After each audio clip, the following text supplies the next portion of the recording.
सकती है वो कब बराए मेहरबानी। मंजीत कुमार मेरा नाम है।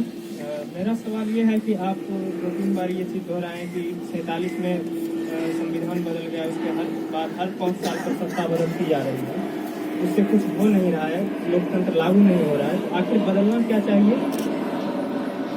और एक और सवाल है सर, आपने कहा कि आपका जो टाइम स्लॉट था उसमें सिग्नल डिस्टर्ब हो जाता था, तो मुझे लगता है कि रवीश कुमार शायद ज़्यादा एंटी गवर्नमेंट है, उनका क्यों नहीं होता।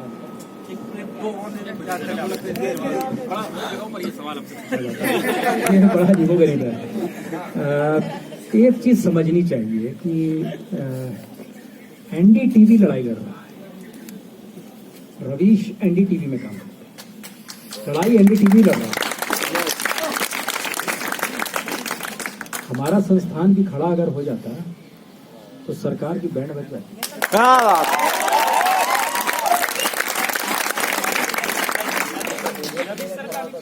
किया जा रहा था उसे कहा, लेकिन वो संस्थान लड़ाई लड़ा, समझे नहीं। हमारा ये कहना है कि अगर हम एनडीटीवी में काम कर रहे होते, जो पहले मान लीजिए किया करते थे, तो एनडीटीवी चलाने वाले प्रणव राय बेसिकली जर्नलिस्ट ही है। तो जर्नलिस्ट जब लड़ाई लड़ता है तो आप संस्थान लड़ाई लड़ रहा होता है, उसमें ए बी सी डी वो महत्व नहीं होते हैं। लेकिन हम लोग के लिए मुश्किल ये है कि हम लोग प्रोफेशनल इंस्टीट्यूशंस में काम कर रहे हैं, जिसका एक इकोनॉमिक मॉडल है, और वो हो सकता है हमको निकालने की एवज में या हमारे जाने की एवज में या डिस्टर्बेंस की एवज में सौदा हुआ हो, क्या पता। कर लिया उसका इकोनॉमिक मॉडल, फिर बैठता हूँ। सर आप जैसे 500 बुद्धिजीवी चुनाव क्यों नहीं लड़ते हैं? यस सर आप 2019 में चुनाव क्यों लड़ते हैं? आप, रवि सर, विनोद दुआ, आप जैसे बुद्धिजीवी चुनाव क्यों लड़ रहे हैं? पैसा नहीं लड़ने के लिए। पैसा कहाँ लगता है चुनाव लड़ने के लिए? तब खर्चा लगना तो मतलब हम लोग खुद ही कहते हैं कि खुद ही करप्शन है, करप्ट है हम लोग, तभी हम लोग पैसा मांगते हैं, डिमांड करते हैं। आप लोग चुनाव जिस समय 2014 में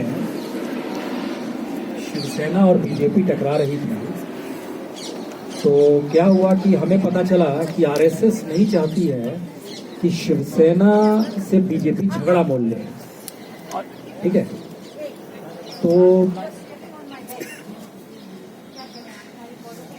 हमने क्या किया कि ये स्टोरी ब्रेक थी कि आरएसएस नहीं चाहती है कि बीजेपी शिवसेना से नाता तोड़ दे। ऑन एयर हो गई स्टोरी,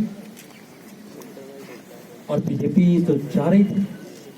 कुछ देर बाद क्या हुआ, अमित शाह का फोन आया।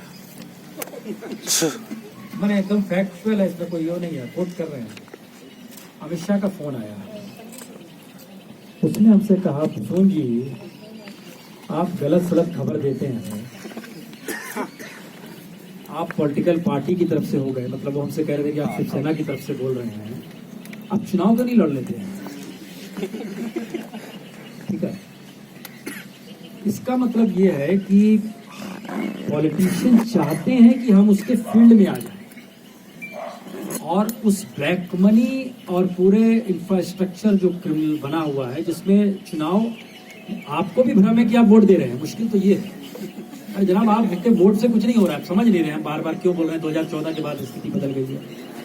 हमारा ये कहना है कि हर इंस्टीट्यूशन को काम करना चाहिए कि नहीं करना चाहिए। आपके इलाके का थानेदार अगर काम ना करे, सीबीआई जांच ना करे, सुप्रीम कोर्ट काम ना करे, सीबीसी अपने तरीके से काम करने लगे, मेरा कहना है कि इंस्टीट्यूशन काम करेगा तो सिस्टम रहेगा, और सिस्टम रहेगा तो देश में डेमोक्रेसी रहेगी। हम तो बड़ी छोटी सी आ जा रहे हैं, इसमें अगर हर कोई चुनाव ही लड़ने लगे तो इसका मतलब एक है कि आपके जहन में कुछ ऐसा है कि शायद ये लोग गॉड गिफ्टेड हैं, चुनाव लड़ेंगे, जीत जाएंगे, चीजें ठीक कर देंगे। हमारा ये कहना है कि जिस दिन यहाँ के लोग खड़े हो जाएंगे, उस दिन हमारे जैसा कोई व्यक्ति आके चुनाव भी लड़ लेगा, खुद ही आ जाएगा। इसमें आपको बोलने की जरूरत थोड़ी पड़ेगी, खुद चीजें बनने लगेंगी, डेवलप होंगी। दिल्ली के चुनाव में कौन कौन व्यक्ति थे? केजरीवाल जब पहली बार लड़ा था, दूसरी बार का नहीं कर सकते। फर्स्ट टाइम आपको जान के हैरत होगी, आदमी ही नहीं मिल रहा था चुनाव किसे लड़ा है।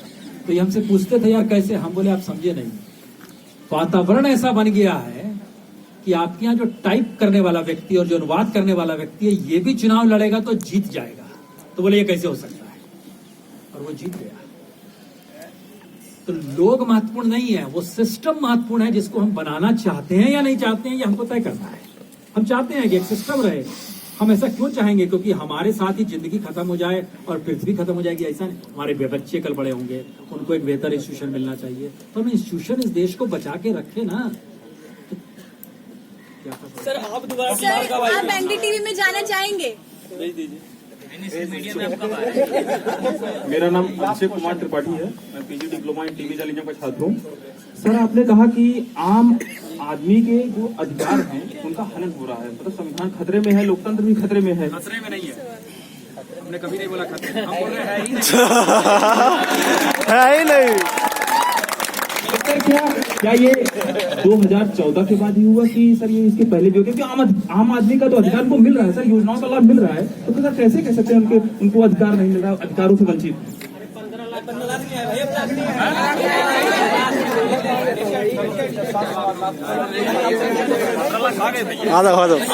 मेरा नाम मोहम्मद अफजल आलम है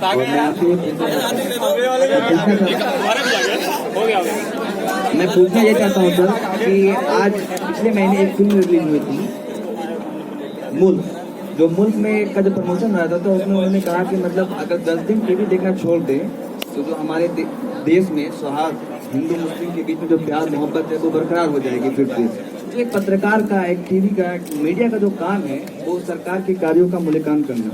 क्या आज पत्रकार वो अपना काम बखूबी निभा रहे हैं, हिंदू मुस्लिम के बीच झगड़े लगा रहे हैं? और दूसरा सवाल ये कि मैंने पढ़ा है कि देश में मात्र 10 करोड़ टीवी सेट है और 33,000 TRP बॉक्सेस है, जो 1% भी नहीं है। तो कैसे मापते हैं हम लोग, कैसे मेजर करते हैं कि TRP ये फला चैनल इस वीक में सबसे नंबर 1 रहा? कैसे मतलब ये फेक है या रियल है? हो गया, अब आप लोग नहीं डर जाइए। सर आप दोबारा टीवी पर कब आएंगे? ठीक है, आप हो गया सर को जवाब देने दीजिए। आएंगे। हमारा एक आइडिया है ऐसे सवालों को सुनने के बाद, हम लोग नवंबर में फिर आएंगे। चुनाव नजदीक होंगे, 3 राज्यों के चुनाव उस समय दिसंबर में चूंकि होने हैं, नवंबर में हो चुके, मैंने हम लोग उस इलेक्शन के नोटिफिकेशन के बाद आएंगे। और आप लोग भी थोड़ा स्टडी कर लीजिए कि ऐसी परिस्थितियों में वो कौन से रास्ते होते हैं जो आप मैसेज दे पाए कि इन 3 राज्यों में इस दृष्टि से लोग सोचें कि इस रूप में होना चाहिए, काम होना चाहिए।